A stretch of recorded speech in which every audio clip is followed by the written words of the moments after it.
Bonjour, voici une vidéo pour vous présenter un petit peu le travail qu'on fait actuellement dans certaines classes avec des élèves de tout niveau, sixième à troisième et plus particulièrement en sixième, car nous avons peut-être plus de temps pour le faire. Et il nous paraît essentiel d'aider des enfants qui sont déjà en décrochage scolaire, voire en difficulté, et aussi de pouvoir apporter en même temps le même contenu qui permet à d'autres d'être encore plus performants. Donc, je vais vous parler en fait de l'écoute et notamment de la mémorisation, tout ce qui pourra euh, tourner autour de l'écoute. Et vous vous doutez bien que ce n'est pas juste écouter, entendre, mais que c'est effectivement le problème majeur que nous rencontrons actuellement avec les enfants, c'est un problème d'attention. Donc l'attention, la concentration, ce sont deux notions qui sont très très liées. On verra un petit peu les différences, mais c'est vrai que pour certains, il y a vraiment au départ un problème d'attention et après de concentration sur la tâche qu'ils doivent réaliser. Ça peut être un exercice, ça peut être donc un apprentissage, ça peut être un devoir tout autre, et notamment aussi au niveau de l'écoute. Donc le constat, il est parti pour moi il y a quelques années sur des difficultés dans les apprentissages d'élèves qui ne savaient pas ce qu'il fallait faire. Donc je me suis dit, j'ai l'impression que je parle un petit peu dans le vide, qu'on répète, mais que les personnes, et les élèves notamment, ne sont pas réceptifs. Donc après avoir fait quelques expérimentations, j'ai pu constater que euh, lorsque je demandais des choses simples à répéter, lorsque je parlais, il n'était pas possible donc de reprendre la dernière idée ou même la dernière consigne qui a été donnée. Donc comment travailler, comment apprendre lorsqu'on ne sait pas ce qu'on vous demande et vous ne savez pas vous-même ce que vous voulez faire. Donc je garde souvent cette image que de nos enfants, et vous allez bien le comprendre, hein, lorsqu'on a un meuble à monter en kit, si on n'a ni l'image ni le mode d'emploi, comment peut-on effectivement monter un meuble si on n'a jamais eu cette expérience? Donc le mode d'emploi, ça va être différentes consignes. L'image, ça va être une construction d'images à travers des explications, mais on va pouvoir guider la personne dans cet apprentissage en construisant ces images et en donnant des éléments techniques. Techniques dans différentes matières, que ça soit effectivement en mathématiques, en français, il y a des techniques à appliquer pour réussir. Donc apprendre nous semble fondamental, et notamment apprendre à apprendre. Donc même si ce terme peut être général et souvent un petit peu utilisé comme un grand objectif, grande finalité, il faut se donner les moyens d'apprendre à apprendre.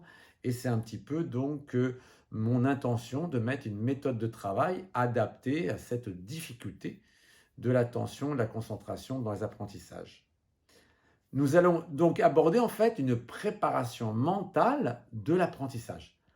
Alors préparation mentale, effectivement, on entend cette notion maintenant dans le sport, la préparation mentale, comme si la préparation mentale n'existait que dans la compétition, la performance.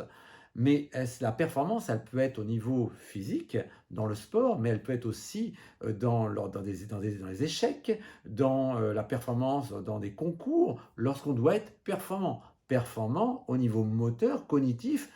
Alors, purement cognitif, quand effectivement on est sur une tâche où il n'y a pas de mouvement, mais lorsqu'on est en mouvement, c'est le cognitif et le moteur. Donc, si les choses ne sont pas claires dans la tête de ce qu'on va obtenir, les apprentissages ne peuvent pas se construire. Donc, on essaye d'expliquer ça avec des mots simples pour les enfants. On essaye de leur faire comprendre que apprendre ne vient pas tout seul et qu'il y a des règles à respecter. Et ces règles à respecter, il faut prendre le temps de les enseigner, et c'est un petit peu la mission que j'ai pu me donner depuis quelques années pour essayer de redonner confiance à de nombreux élèves qui sont en décrochage complet et qui passent leur journée à entendre des sons, des paroles, mais qui n'assimilent aucune information, aucune connaissance.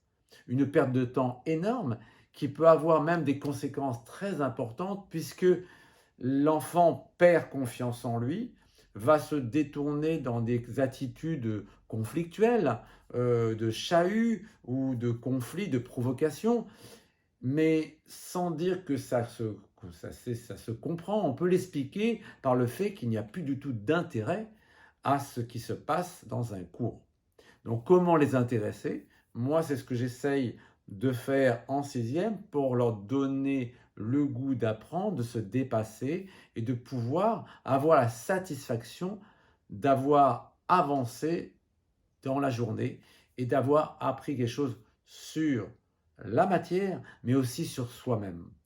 Donc, apprendre à se connaître permet d'améliorer les attitudes dans les apprentissages. Donc, nous avons deux objectifs qui est de tirer des règles sur les apprentissages, une méthode qui permet d'apprendre, et aussi dans la méthode d'apprendre à se connaître, accepter ses défauts, et non pas prendre des remarques comme une sanction, mais comme une aide. C'est le feedback qu'on attend dans l'apprentissage. Voilà pourquoi je n'étais pas attentif, réfléchir pourquoi je ne suis pas attentif, pourquoi à ce moment-là je n'ai pas pu écouter. Et je pense que l'enfant va vite comprendre que on peut l'aider et que ces difficultés, en tant qu'adulte, on les a aussi et que nous-mêmes, si à un moment on a une réflexion par rapport à nos progressions dans différents domaines, on peut s'interroger, dire mais pourquoi je n'écoutais pas? Pourquoi je ne suis pas motivé? Pourquoi je n'arrive pas à écouter plus de 5 minutes? Pourquoi je n'arrive pas à mémoriser?